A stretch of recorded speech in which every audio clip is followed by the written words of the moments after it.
C'est avec l'honneur et respect m'a introduit Madame Ni, Martine Moïse, une femme qui a un pile courage, qui l'autre fois prend courage à deux même s'il a souffert, pour le petit morceau dans la salle senti.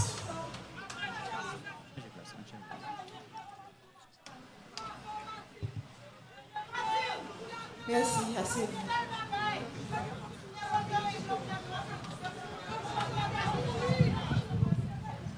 Monsieur le Premier ministre, Mesdames, Messieurs les membres du gouvernement, Mesdames, Messieurs les représentants des pays amis, Mesdames, Messieurs les fonctionnaires de l'État, aux dignitaires de la fonction publique, Mesdames, Messieurs les représentants des institutions indépendantes, Mesdames, Messieurs les officiels des 10 départements de la République, Mesdames, Messieurs les représentants des collectivités territoriales, Mesdames, Messieurs les représentants du secteur privé des affaires, Mesdames, Messieurs les représentants des organisations de la société civile, Mesdames, Messieurs les représentants de la diaspora, frères Maxime dans tout le pays.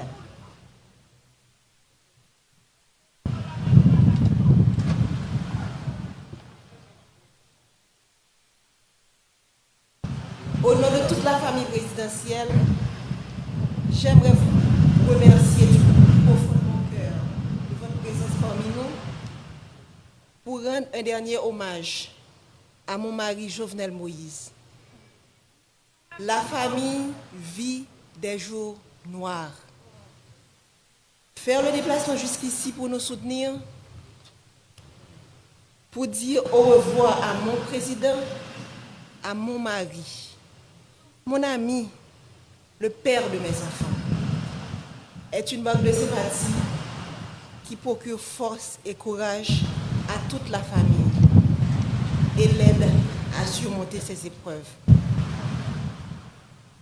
Quand j'ai rencontré Jo, cet homme qui allait devenir mon mari et le père de mes enfants, j'ai vu en lui un esprit brillant, inventif et créatif, un être passionné et déterminé, une personne sympathique, enjoué, doté de grand charisme, un jeune homme réservé, mais tellement généreux. Ce jeune homme m'a charmée et m'a séduite.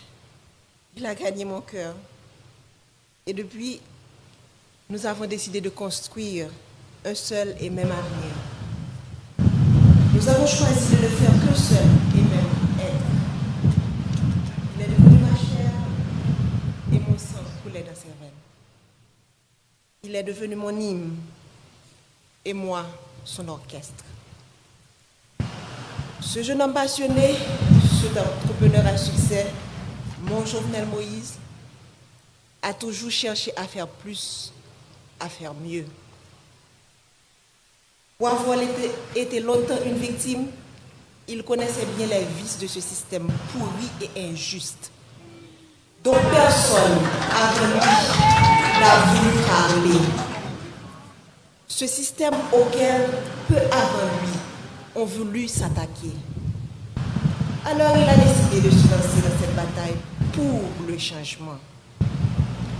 Il s'est retrouvé du jour au lendemain avec tout le système en bloc en face de lui.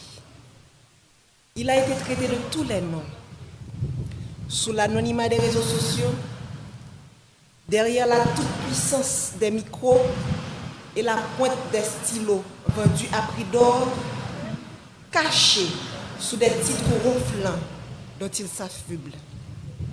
Expert S-mensonge, consultant en génération de problèmes, technicien du chaos, politicien miséreux et si misérable.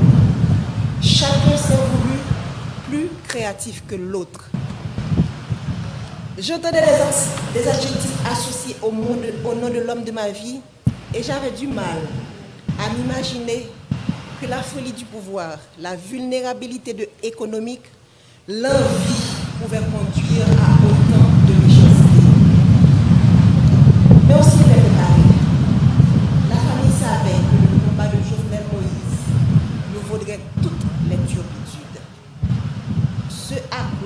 nous n'étions pas préparés.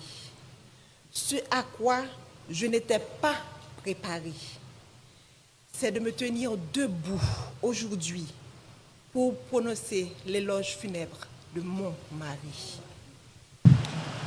C'est de me réveiller un matin et de ne pas avoir jour à notre rituel matinal. Comment accepter de ne plus entendre ta voix, tes rires, de ne plus te toucher, de ne plus entrelacer nos doigts au tien? Comment t'imaginer partir quelque part sans moi, sans des enfants? C'est un cauchemar de je n'arrive pas encore à me réveiller. C'est une situation à laquelle tu ne nous avais pas préparés.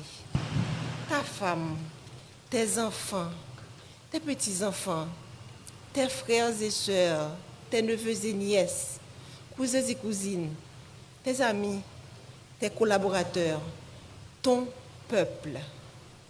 Nous sommes là ce matin à faire quoi? Te rendre au dernier hommage?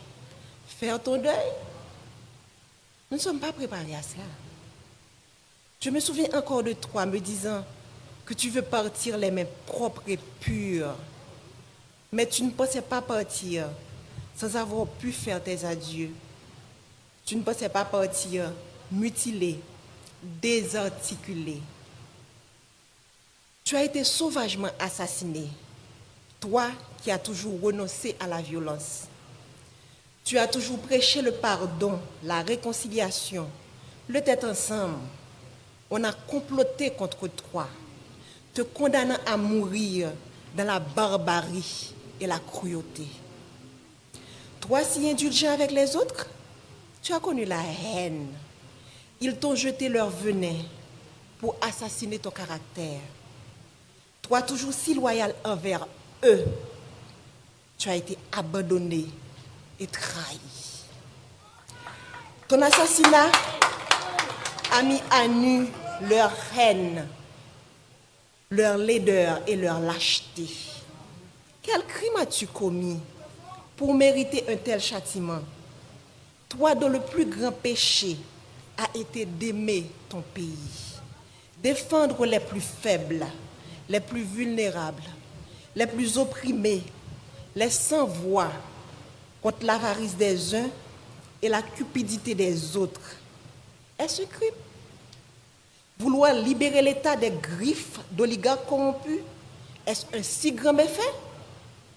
Pourquoi vouloir électrifier son pays provoque autant de haine et de violence? Quand combattre la corruption est-il devenu un délit? Pourquoi vouloir démocratiser le crédit est un péché? Comment lutter pour l'égalité des chances d'accéder à la fonction publique est devenu condamnable? Sœurs et frères, haïtiennes, haïtiens, si vous croisez les bras, regardez les bourreaux, le sang ne cessera de couler. Aujourd'hui, c'est Jovenel Moïse. Demain, ce sera elle, ce sera lui, ce sera moi, ce sera nous. Les rapaces courent encore les rues. Leurs griffes et leurs crocs ensanglantés sont encore à la recherche de proie. Ils ne se cachent même pas. Ils sont là à nous regarder, à nous écouter, espérant nous faire peur. Leur soif de sang ne s'est pas encore étanchée. Mais Jovenel nous a montré le chemin. Il nous a ouvert les yeux. Alors, ne laissez pas se verser en vain le sang de notre président. Crions justice! Crions justice! Crions justice! Nous ne voulons ni vengeance, ni violence. La violence amène la violence, répétait souvent le Jovenel Moïse, le président. Nous ne céderons pas non plus à la peur. La peur engendre la peur, disait-il toujours. Nous allons les regarder droit dans les yeux, comme Jovenel Moïse les aurait fixés. Et nous allons leur dire, c'est assez. Jovenel, mon amour, mon compagnon, mon ami, mon autre moi, que vais-je devenir sans toi? Comment me résoudre à vivre sans toi? Ces pleurs qui inondent mon cœur, ces larmes dans lesquelles mon âme se noie, quand viendras-tu les sécher? Je ne peux pas te faire mes adieux, alors je te dis au revoir, Jo. Pars avec tout l'amour que je te porte. Les valeurs que tu as inculquées à tes enfants, à moi, à la jeunesse de ton pays, continueront d'exister de génération en génération. Pars en paix, mon cœur, pars avec le sentiment du devoir accompli. Laisse ton âme se reposer en paix. Nous nous chargerons du reste.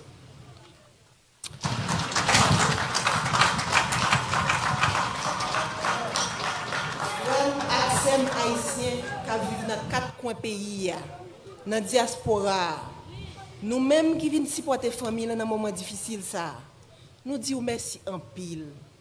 Présence sous nous force et courage pour nous kembe. Yo assassiné le président Jovenel, mais yo pas qu'à assassiner vision. Yo pas qu'à assassiner l'idée. Yo pas qu'à assassiner rêve li gagné pour pays. Nous perdons une bataille, mais nous pas perdu la guerre. L'Itla poko fini. Jovenel Moïse pas plagué nous dans route. Il était déjà montré nos chemins et il a continué à accompagner nous jusqu'à ce que nous arrivions, même si le chemin est long. M'a coupé bien bas devant cadavre potori garçon ça, président Jovenel Moïse. Marim, yon bon papa, yon bon mari, yon bon président, yon bon soldat. Nous faisons tout campagne ensemble, passer dans tout petit coin pays pour nous comprendre plus bien qui mauvais la vie frère ak sœur nous a subi. Jodi a m'a dit son au revoir, c'est pas un adieu. M'a saluer chaque monde qui vient saluer des pas pour tout garçon ça. Qui tape mené une bataille, qui est un pile monde qui a privilège pas de comprendre, mais qui veut dire un pile bagaille pour monde en dehors yo. Jour qui est 7 juillet, c'est un jour côté monde sans foi ni loi paraître avec toute volonté yo pour yo chavirer chaudier l'espoir pour monde qui pi mal yo, pour gros orteil yo, pour tête canaille yo. Monde qui a commencé à prendre centre l'espoir avec développement parce que route a fait bon la caille yo, poteau a metté, courant a bail, pompe solaire a installé pour couper grand goût. Jour 7 juillet, monsieur a planifié pour yo couper souffle. Sans yo pas rendre compte qui mal yo t'a fait pays, qui mal yo t'a fait moun Haïti, qui mal yo t'a fait diaspora. Moi connais ou pas de jamais aimer politique jo. Ou pas de jamais vle entrer dans politique. Monter toujours vle un changement réel. Ou t'es toujours vle la vie meilleure pour ça pi pauvre yo. Moi pas de penser que petit changement ça ou t'es vle faire. T'es qu'à mettre de l'eau dans toute famille. T'es qu'à mettre de l'eau dans tout peuple là. Moi pas de penser que route de l'eau courant qui c'est base développement tout peuple sous la terre gagne, qui c'est base développement et que tout peuple sous la terre doit gagner, t'as qu'à mettre nous dans chagrin éternellement. Nous t'es toujours ou t'es toujours voulu pour graisse cochon cuite cochon. Mais hélas, ça c'est la cause que pays a été loxou. Ça c'est la cause que monde qui contrôle gang yo, c'est la guerre de. Ça c'est la cause que conspiration village Tibois te manqué pour toi aller. Ça c'est la cause qui ont été payé mercenaires. Vinn dans pays rete pendant plusieurs mois puis te ton 6-7 juillet pour te éteindre nous tant que lampe dans vent. Yo goumen juste mek do ate. Jo oligarque yo gagné une bataille. Mais yo pas konn si peuple a commencé ouais clair. Si peuple a commencé à comprendre, Si j'ai le calé, qui donc ou devant, nous perdons une bataille. Mais la guerre n'a pas fini. Il faut que nous jouions justice pour vous. Merci.